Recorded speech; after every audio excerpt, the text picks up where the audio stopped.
Hello everyone, स्वागत है आप सभी लोगों का शिक्षा फॉर नौकरी में। इस वीडियो लेक्चर में हम लोग डिस्कस करने वाले हैं UK triple S C lab assistant के लिए जो है थ्योरी के चैप्टर को हम डील करेंगे। और इस थ्योरी चैप्टर में आज हम लोग फिजिक्स को देखने वाले हैं। और ये एक ऐसे टॉपिक हैं जो जहाँ पर भी साइंस पूछी जाती है उन सभी एग्जामिनेशन को कवर करता है। तो मेक श्योर आप वीडियो को लास्ट तक देखना। टेलीग्राम पर नहीं कनेक्ट है तो शिक्षा फॉर नौकरी को टेलीग्राम पर कनेक्ट कर सकते हैं, क्योंकि इस वीडियो का PDF जो है हिंदी और इंग्लिश दोनों में रहेगा। तो PDF आपको जो है टेलीग्राम पर मिल जाएगा। तो मेक श्योर आप PDF को लेने के लिए आप टेलीग्राम को ज्वाइन कर सकते हैं। फिजिक्स की एक क्लास है लैब असिस्टेंट एनवायरमेंटल सुपरवाइजर के लिए। तो स्टार्ट करते हैं अपनी आज की क्लास। और टॉपिक है हमारे पास आज मैग्नेटिज्म एंड इलेक्ट्रिसिटी, चुंबकत्व और बिजली के बारे में हम सारी चीज़ें जानेंगे, सारी डिटेल में हम बात करेंगे। पूरा थ्योरी चैप्टर है। आगे आने वाली वीडियो भी इसी का ही पार्ट नंबर 2 रहेगी। तो स्टार्ट करते हैं अपने आज के चैप्टर को। तो इलेक्ट्रिसिटी के बारे में जानते हैं कि भाई इलेक्ट्रिसिटी क्या होती है। Simple flow of electron is called electricity. इलेक्ट्रॉनों के प्रवाह को, जो फ्लो ऑफ इलेक्ट्रॉन्स होता है, तो वो क्या कहलाया जाता है, उसे ही बेसिकली हम क्या बोलते हैं, विद्युत बोलते हैं हम। तो electricity produced by friction between two appropriate bodies is called static electricity. तो क्वेश्चन आपके पास आता है बेस्ड ऑन कि भाई स्थितिज जो विद्युत होती है वो क्या होती है, वो आपको एक्सप्लेन करना है कि भाई स्टैटिक इलेक्ट्रिसिटी आप किसको कहते हैं। तो जो फ्रिक्शन लगता है किसी भी दो बॉडी के बीच में, यानी कि किन्हीं दो पिंडों के बीच में लगने वाले घर्षण से जो बिजली उत्पन्न होती है उसे क्या बोलते हैं, स्थैतिक बिजली कहा जाता है।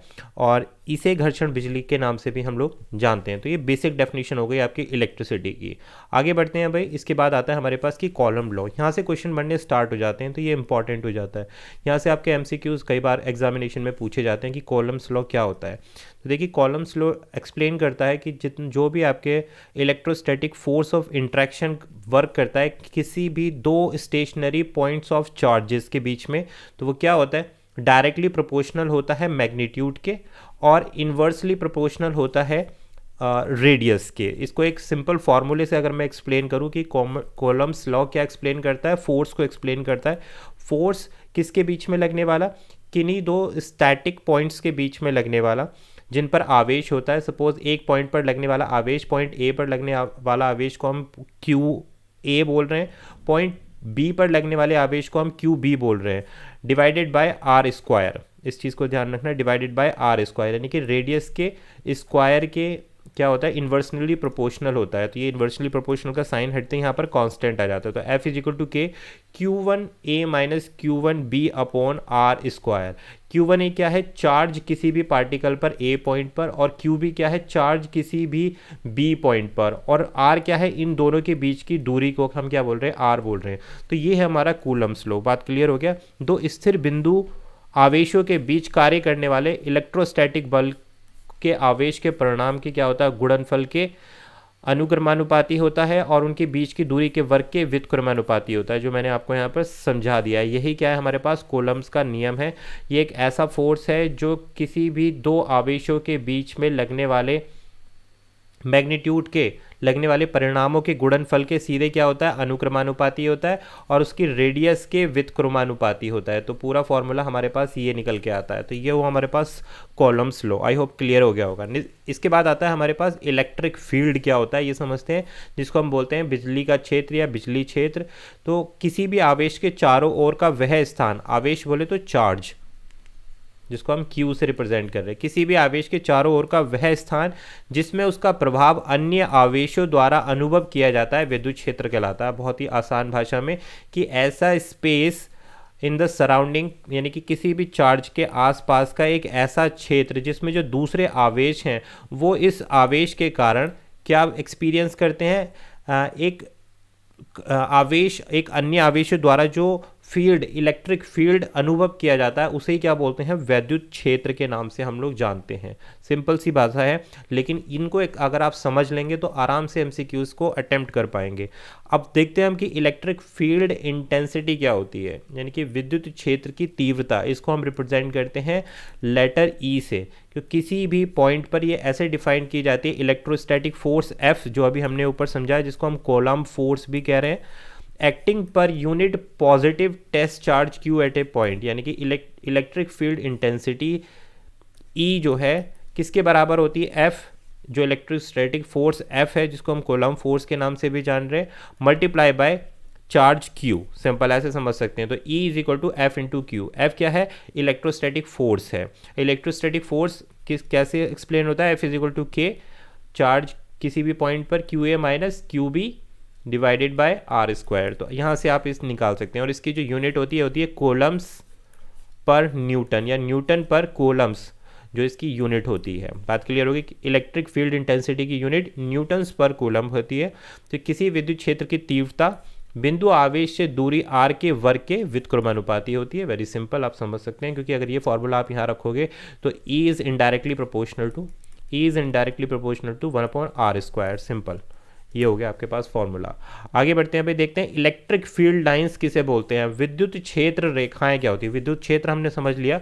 विद्युत क्षेत्र कि अब में जो लाइंस प्रोड्यूस होती हैं, जो रेखाएं प्रोड्यूस होती हैं, उसको बात करते हैं कि विद्युत क्षेत्र रेखा एक काल्पनिक रेखा होती है, इमेजनरी लाइंस होती हैं, जिससे किसी भी बिंदु पर इसकी स्पर्शता उस बिंदु पर विद्युत क्षेत्र वेक्टर की दिशा में होती है।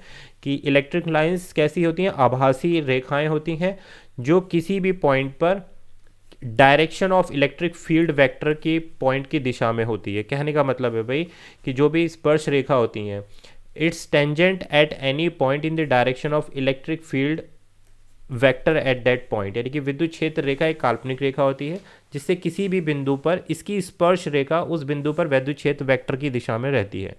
आगे बढ़ते हैं भाई, दो रेखाएं कभी भी, अगर मैं बात करूं विद्युत क्षेत्र में, कोई भी विद्युत क्षेत्र है उसमें जो इलेक्ट्रिक लाइंस है, तो कोई भी दो लाइंस जो है कभी भी आपस में एक दूसरे को इंटरसेक्ट नहीं करती।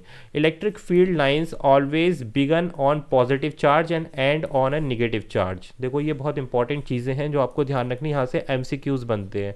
पहला MCQs तो ऊपर वाले से बनता है कि भाई विद्युत क्षेत्र में रेखाएं कैसी होती हैं? काल्पनिक होती हैं, इमेजिनरी होती हैं। किस दिशा में होती हैं? विद्युत क्षेत्र की दिशा में होती हैं, ये भी ध्यान रखना। दूसरा कि भाई कोई सी भी जो लाइंस होती हैं, इलेक्ट्रिक लाइंस जो होती हैं, जो आपस में एक दूसरे को कभी भी टच नहीं करती हैं। दूसरा पॉजिटिव पॉइंट से स्टार्ट होती हैं और कहाँ ख़त्म होती है? निगेटिव पॉइंट्स पर ये जो है ख़त्म हो जाती हैं, और ये कभी भी बीच में नहीं रुकती हैं। कोई भी विद्युत क्षेत्र है, अगर पॉजिटिव से लाइन स्टार्ट होगी तो वो निगेटिव पे एंड होगी, ऐसा नहीं है बीच में रुक जाएगी। तो ये हुई बात हमारी इलेक्ट्रिक लाइंस पर। नेक्स्ट आता है हमारे पास इलेक्ट्रिक पोटेंशियल, यानी कि जिसको हम बोलते हैं विद्युत क्षमता। इलेक्ट्रिक पोटेंशियल यानी कि विद्युत क्षमता। तो electric potential at a point in an electric field. अब देखो इलेक्ट्रिक फील्ड कहाँ होगा? इलेक्ट्रिक फील्ड आपको पता है विद्युत क्षेत्र के अंदर क्या होती हैं? इलेक्ट्रिक लाइंस होती हैं, जो अभी हमने समझा। तो यही हमसे पूछा गया कि जो विद्युत तीव्रता होगी या फिर विद्युत क्षमता होगी किसी भी पॉइंट पर इलेक्ट्रिक फील्ड में is equal to the work done per unit charge in carrying a test from infinity to that point. और इसकी यूनिट क्या होती है भाई? इलेक्ट्रिक पोटेंशियल की यूनिट क्या होती है? Joule per coulomb. दोबारा से समझते हैं, विद्युत क्षेत्र में एक बिंदु पर विद्युत क्षमता, देखिए ये विद्युत क्षेत्र है हमारा, इसमें कोई भी एक पॉइंट ले लिया हमने, सपोज पॉइंट ए ले लिया, ठीक है।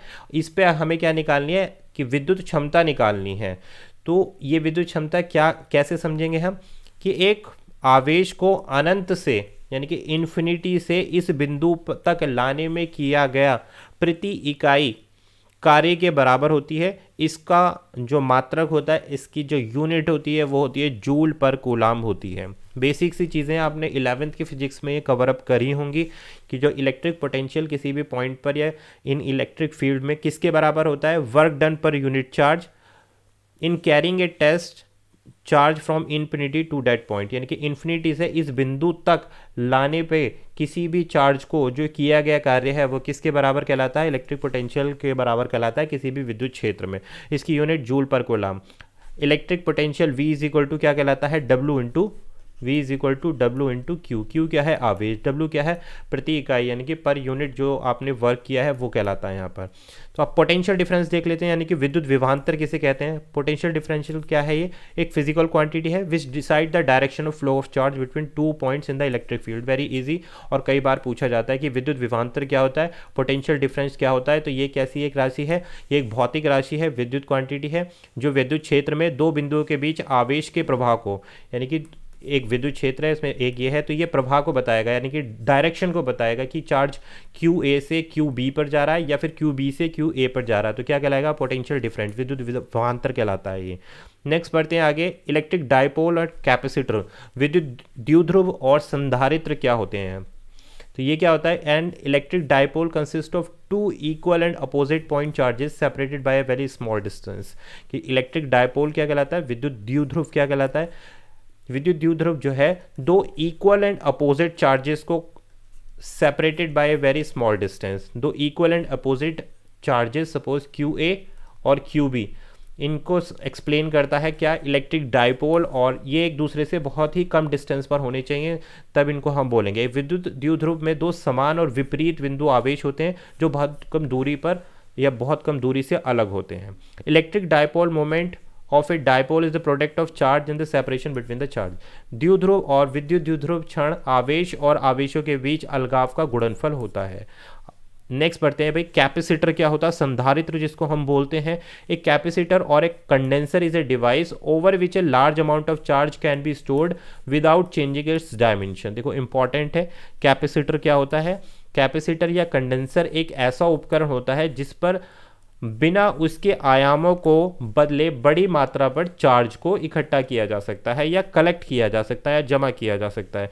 कि एक कैपेसिटर एक ऐसा डिवाइस है जिस पर जो है हम चार्ज को, आवेश को स्टोर करते हैं विदाउट चेंजिंग उसकी विमाओं को या उसकी डायमेंशंस को चेंज किए बिना। तो इंपॉर्टेंट है भाई कैपेसिटर, संधारित्र जिसको हम बोलते हैं। कैपेसिटर ऑफ ए कंडक्टर, यानी कि किसी भी चालक की धारिता उस आवेश Q के अनुपात के बराबर होती है जो चालक को उसके विभव V में परिवर्तन के लिए दिया जाता है, और इसे C से रिप्रेजेंट करते हैं। यानी कि जो कैपेसिटर है इसको हम किससे रिप्रेजेंट करते हैं, C से, संधारित्रता को हम C से रिप्रेजेंट करते हैं, और C is equal to Q into V. Q क्या है, आवेश, और V क्या है, विभवांतर या विभव बोल सकते हैं आप उसके, ठीक है। तो C is equal to Q into V, its potential V और चार्ज Q पर डिपेंड करता है। Next, its unit is coulomb per volt और फैरेड। इसकी यूनिट किस में होती है भाई, कैपेसिटर की यूनिट किस में है, कॉलम पर वोल्ट, भाई यहाँ पर ध्यान देना आप, कॉलम पर वोल्ट या फिर इसको फैरेड।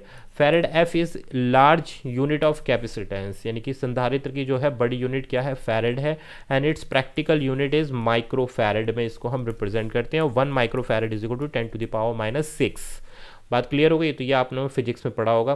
तो आज के इस वीडियो लेक्चर के लिए इतना ही। आई होप ये पॉइंट्स जो हैं आपको हेल्प करेंगे, ये थ्योरी के चैप्टर्स आपको हेल्प करेंगे समझने के लिए इन सारी चीज़ों को, क्योंकि यहाँ से MCQs आपके डायरेक्टली पूछे जाते हैं। तो अगर ये आपको थ्योरी क्लियर होगी तो आप आसानी से इसको आंसर कर सकते हैं। कोई भी डाउट हो तो आप कॉमेंट लीव कर सकते हैं। मिलेंगे आपसे नए थ्योरी चैप्टर के साथ में। Thank you for watching this session.